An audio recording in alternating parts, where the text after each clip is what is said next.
Good afternoon, dear students. Welcome to my channel, KM Inter College.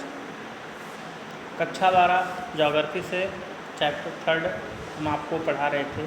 पिछले topic पर हमने जो है जनसंख्या की व्यावसायिक संरचना पर चर्चा की थी। आज हम सभी लोग जनसंख्या की साक्षरता पर चर्चा करेंगे कि किसी देश में वहाँ की जनसंख्या के लिए साक्षरता का क्या महत्व है। साक्षरता जनसंख्या के गुणात्मक विकास का सबसे महत्वपूर्ण पहलू होती है, जो उस क्षेत्र के सामाजिक आर्थिक विकास का एक विश्वसनीय और यथार्थ सूचक है।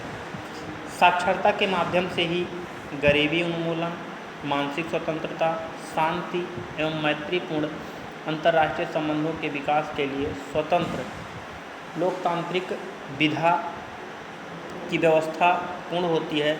अतः अगर किसी भी देश को समाज की आर्थिक, सामाजिक एवं प्रजातांत्रिक प्रगति करने की आवश्यकता महसूस करता है तो सबसे पहला पहलू उसके लिए साक्षरता आवश्यक होगा। इसके अतिरिक्त साक्षरता विभिन्न जननांकीय विशेषताओं जैसे जन्म, मृत्यु, आर्थिक दरों में भिन्नता आदि को भी प्रभावित करती है। विश्व स्तर पर साक्षरता दर में भी भिन्नता पाई जाती है। भारतीय जनगणना ने साक्षरता को इस प्रकार परिभाषित किया है। वही व्यक्ति साक्षर माना जाता है जो किसी भी भाषा को पढ़ लिख सकता हो। तो संयुक्त राष्ट्र संघ ने जो है बताया कि साक्षरता का तात्पर्य अपने दैनिक जीवन में साधारण कथन को समझ लेने के साथ साथ उनको लिख लेने और पढ़ लेने की योग्यता को माना जाता है। साक्षरता दर में हमको भिन्नता देखने को मिलती है। विश्व जनसंख्या की विशेषता के साथ साथ साक्षरता में तीव्र प्रादेशिक भिन्नता मिलती है।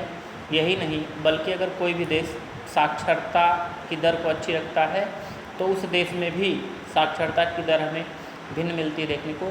जैसे ग्रामीण क्षेत्रों में साक्षरता की दर कुछ और, नगरीय क्षेत्रों में साक्षरता की दर कुछ और, पुरुषों में साक्षरता की दर कुछ और, स्त्रियों में साक्षरता की दर कुछ और।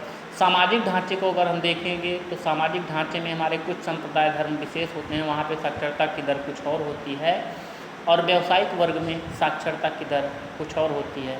साक्षरता में निश्चित रूप से बहुत सी भिन्नताएं होती हैं, जैसे आवास, लिंग, स्थिति एवं व्यावसायिक श्रेणी आदि हैं। विश्व में विकासशील देश जहां आज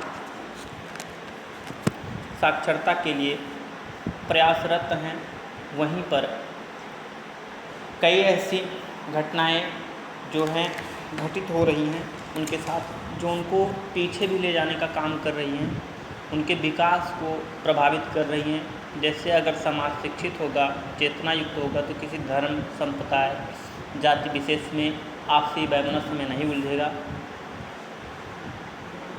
और कहीं पर भी अगर आप ग्रामीण एवं नगरीय क्षेत्रों की साक्षरता दर में बहुत बड़ा अंतर मिलता है तो उसको हम देख सकते हैं कि आवास आधारित साक्षरता में विषमता या समानता क्या है, इसके मुख्य कारण कौन कौन से होते हैं। और कुल मिलाकर हम आज की भाषा में बात करें तो आज वर्तमान में सभी विकसित, विकासशील और अल्प विकसित देशों में स्त्री शिक्षा पर विशेष ध्यान दिया जा रहा है। स्त्री पुरुष साक्षरता के मध्य अंतर तेजी से घटता जा रहा है। आज समस्त क्षेत्रों में नए नए स्कूल खोलने, शिक्षकों की संख्या बढ़ाने में, साक्षरता में अंतर को कम करने के लिए प्रभावशाली प्रयास किए जा रहे हैं। विवाह के समय शिक्षित लड़कियों की मांग बढ़ रही है उनके माता पिता द्वारा, इसलिए उन्हें शिक्षित करना अनिवार्य होता जा रहा है। हम थोड़े में कह सकते हैं कि आर्थिक विकास का स्तर साक्षरता का कारण एवं परिणाम दोनों है।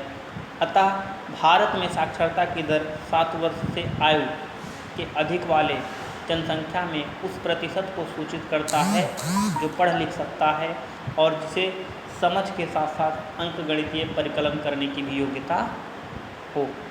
Thank you.